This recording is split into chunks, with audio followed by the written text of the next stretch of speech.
శ్రీ గురుభ్యో నమః. శ్రీ మహాగణపతే నమః. వారఫలాల కార్యక్రమానికి స్వాగతం.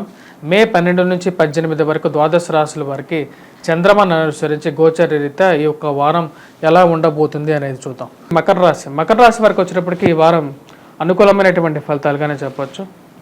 గురుగ్రహ అనుకూలత అనేది వీరికి బాగా కాపాడుతున్నది. వృత్తిరీత్యా వ్యాపార రీత్యా కూడా అనుకూలమైనటువంటి ఫలితాలు పొందడం అనేది జరుగుతుంది.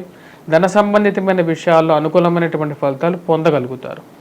ఈ రాశి వారికి వచ్చేటప్పటికీ నూతన వ్యాపార ప్రయత్న సంబంధితమైన విషయాల్లో సానుకూలమైనటువంటి నిర్ణయాలు అనేది కూడా పొందడం అనేది జరుగుతుంది. పేరు ప్రఖ్యాతులు సంపాదించడం అనేది కూడా జరుగుతుంది. ఈ రాశి వారికి తృతీయంలో ఉన్నటువంటి రాహు యోగకారకుడు, ధనస్థానాల్లో ఉన్నటువంటి శని ఏలినాటి శని ప్రభావ రీత్యా ఈ రాశి వారికి వచ్చేటప్పటికి మిశ్రమమైనటువంటి ఫలితాలుగానే ఉంటుంది. డబ్బు ఖర్చు పెట్టడం అనేది కొంచెం ఎక్కువగా ఉంటుందన్నమాట. ముఖ్యంగా శ్రవణ నక్షత్ర జాతకులకి కొంచెం ఎక్కువగా ప్రభావం అనేది ఉంటుందన్నమాట. ఆ విషయంలో తగు జాగ్రత్తలు తీసుకోవాలి. మరియు అదేవిధంగా శని యొక్క ప్రభావ రీత్యా డబ్బు ఖర్చు పెట్టేటప్పుడు ఎదుటివారితో మాట్లాడేటప్పుడు కొంచెం మాటని కొంచెం కంట్రోల్గా మాట్లాడినట్లయితే మీకు అన్ని చుట్టూ ఉన్నటువంటి మిగతా విషయాలు కూడా అన్ని సానుకూలపడే విధంగా ఉంటుంది. ఎందుకంటే ఈ రాశి వారికి చాలా రోజుల తర్వాత గురువు అనుకూలమైనటువంటి స్థానంలోకి వచ్చాడు. రాహువు కూడా తృతీయంలో ఉన్నాడు అన్నమాట.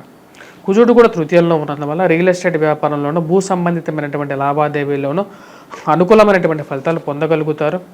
సంఘంలో గౌరవము, గుర్తింపు, ఒక సన్మానాలు జరిగేటువంటి అనుకూలమైనటువంటి ఫలితాలు కూడా గోచరిస్తున్నాయి. మోసపూరితమైనటువంటి మాటలకు దూరంగా ఉండండి, మాటలు నమ్మద్దు. మరియు అదేవిధంగా ఆరోగ్యపరంగా కూడా తగు జాగ్రత్తలు తీసుకోవాల్సినటువంటి ముఖ్యమైనటువంటి సూచన.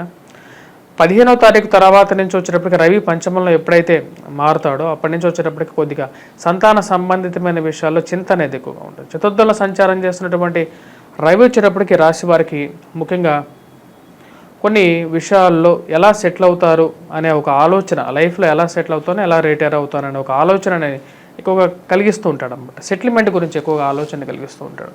ఈ యొక్క ఆలోచన నుంచి మీరు తొందరగా బయటికి రాగలుగుతారు. దానికి మీరు తీసుకోవాల్సినటువంటి నిర్ణయాలు కూడా ఏమున్నాయో అవన్నీ తీసుకోవడానికి సానుకూలమైనటువంటి ఫలితాలు అనేది పొందగలుగుతారు. ఇక రాశిలో ఉన్నటువంటి రాజకీయ నాయకులు మరియు అదేవిధంగా వృత్తిరీత్యా ముఖ్యంగా వచ్చేటప్పటికి టీచింగ్ ప్రొఫెషన్లో ఉన్నటువంటి వారికి కూడా అనుకూలమైనటువంటి ఫలితాలు పొందడం అనేది జరుగుతుంది. మానసిక చింత నుంచి బయటికి రావడం జరుగుతుంది. వృత్తిపరంగా నూతన ఉద్యోగ ప్రయత్నాల్లో అనుకూలమైనటువంటి ఫలితాలు పొందగలుగుతారు. విద్యార్థులు వచ్చేటప్పటికి కొద్దిగా కష్టపడి చదివినట్లయితే విజయాన్ని సాధించగలుగుతారు. ఈ రాశి వారికి అనుకూలమైనటువంటి గ్రహస్థితిగానే గోచరిస్తున్నది. ఎందుకంటే గురువు పంచమాల్లో, తృతీయంలో వచ్చేటప్పటికి కుజుడు, రాహువు కలిసి ఉండటం అనేది అత్యంత యోగకారకం. తండ్రి తరపు బంధువులతో, తండ్రి తరపు ఆస్తి గురించి మీరు చేస్తున్నటువంటి పనుల్లో విషయాల్లో తండ్రితో ప్రపత్యాలు అనేది ఏర్పడతాయి. ఆ విషయాల్లో తగు జాగ్రత్తలు తీసుకోండి. వచ్చినట్టు ముఖ్యమైనటువంటి సూచన. చేసుకోవాల్సినటువంటి పరిహారాల్లో వినాయకుడిని పూజించాలి. ముఖ్యంగా ఈ రాశి వారు వినాయకుడితో పాటు వీరు పూజించాల్సిందే సూర్యారాధన అనేది మొదలు పెట్టాలన్నమాట. ముఖ్యంగా సూర్యారాధన చేయటంలో ఈ రాశి వారికి వచ్చేటప్పటికి పేరు ప్రఖ్యాతులు రావటం అనేది జరుగుతుంది.